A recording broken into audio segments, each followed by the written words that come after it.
George R. R. Martin, the man, the myth, the literal genius behind A Song of Ice and Fire. A name that sparks both reverence and frustration amongst fans worldwide. Today we'll be diving into the topic that has been whispered about in fan circles, discussed on forums, and lamented in memes.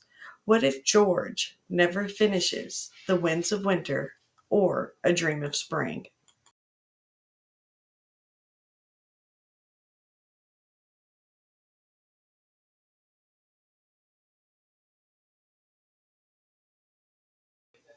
As a lifelong fan, well, maybe not like lifelong, I'm pretty freaking old at this point, but I've been a fan since the beginning, since episode one, season one of Game of Thrones, and then watching it on the edge of my seat for weeks until the very conclusion of that season and having the little dragons being birthed, and it was just so awesome. I've been a dragon fan since forever. Now that has been a lifelong passion, has been dragons, and I love them. And seeing those little bitty baby dragons just sitting there on her shoulder, and it was, oh, I was hooked.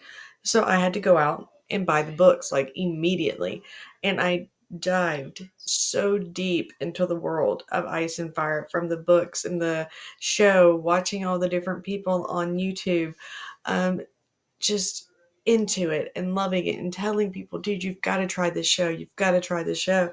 And then finally, when my mother-in-law who lives with us finally was like, all right, fine, I'll watch it. She got hooked. It is a great world. Martin is one of the best world builders that we've seen in a very long time. He really is right up there with Tolkien and so many others with the creation of his world. But with all that, again, big fan. I've had my moments of doubt. I've wondered, will we ever see the end of this saga? Will we ever see these beloved characters have their stories come to an end, be it a happy one or a tragic? Whatever, I'm ready for it. I'm down for it.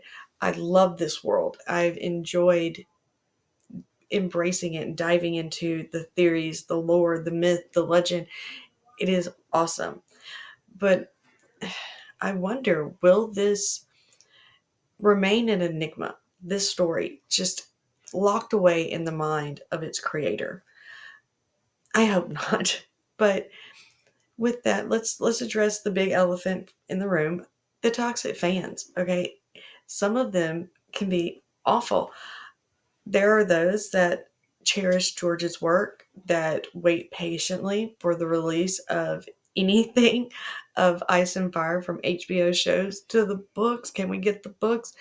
But we wait patiently, happily, enjoying all of the world in between, all of the theories, the lore, the videos like we're doing right now, and all of my other videos where we talk about what's up, our theories, our ideas. We wait patiently. But there have been those that have hounded this man, relentlessly criticizing him and being so very negative that it's no wonder George himself has expressed frustration with the pressure to finish this book. He knows that he is so behind schedule, so late on the deadline, that he knows. And having people hound him relentlessly, being so very rude, being so sometimes hateful about things, that I honestly, if I were in his shoes, I'd probably hold off the release totally. Even if like finish the books and hold off to the moment I died and was like, now you can release them, because I don't want to deal with the backlash of these fans. Because again, it's every project that has been created so far, from the books, from the Game of Thrones show to House of the Dragon, and potentially the upcoming Dunk and Egg, the movie that they're talking about. There's the fan base is always divided. There is always those that love what they do and those that are like, what the hell? Sorry, what the heck, And it's got to be frustrating. It's got to be hard as a creator to have your world nitpicked and pulled apart, and every decision that you or showrunners or whatever make be just, again, so divided on, do we like it or do we hate it? it's got to be hard. And George is an old man that is a bigger man and not the most healthy, I'm sure. And in that latest blog post about his friend passing away again, George, sorry, that's terrible. Death is never fun. Losing people sucks, but it also makes you like think about your own mortality. And you get the feeling from that post that yes, he realizes he will probably never finish Winds of Winter, and he will never start A Dream of Spring. He is an old man. He's up there in age. Again, my mother-in-law lives with me. Grandma, I love you, but she's an older woman, and she gets tired in the afternoon. She has sometimes trouble remembering what's actually going on this show. And can you tell me, explain one more time? As you get older, I forget stuff. I can't remember Game of Thrones lore like I used to, because as you get older, your mind gets crammed with other stuff. You get forgetful. So at George, at his age, yeah, he's probably never going to finish this book. It's probably not going to happen. So of course, the fear is that we'll be left without closure. That there is no hope to find out what happens to these characters. But there is hope. George is too brilliant of a storyteller not to have planned for this possibility. Again, I think he's feeling the his own deadline coming closer, and he needs to put his house in order. And so I don't think that he would not have things planned out. I'd like to believe that Martin would leave behind a treasure trove of outlines, cliff notes, manuscripts, different ideas and layouts that could maybe be trusted to a successor or even someone from his own family or whatever, much like Anne McCaffrey's son had to do with one of my all-time favorite book series, the Dragon Riders of Pern series. She passed away and her son had to pick it up. And granted, it wasn't quite her story. You knew that it wasn't her. The writing style was slightly different. He tried and he did a good job, but sometimes that happens, and I don't see George not having planned for that or planning for it now, because again, he this is his baby, this is his world. And I would like to think that it would also be a way to like take care of his wife and all that. With royalties coming in, the new book really, it could be a good thing. And again, people are such buttholes that I wouldn't blame him for totally waiting until the day he died to have like them come out and be like, well, it's done and it will be released on. But again, with that, in the end, the world of Westeros has already transcended from just books.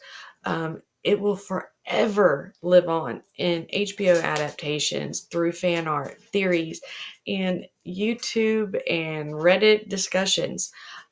This story has grown beyond a single author at this point, and I think George knows this.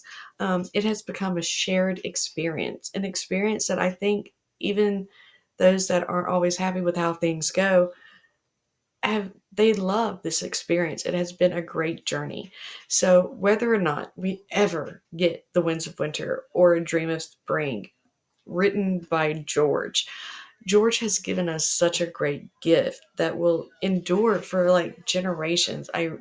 He will go down like Tolkien, like Anne McCaffrey. Um, he will. So here's to George R. Martin. Whether he finishes these books or not, his legacy is already written. He will go down in, writer history, and will be talked about for years and years to come. And for me, I'll be here patiently waiting. Sometimes not so very patient, because I truly do trust the journey.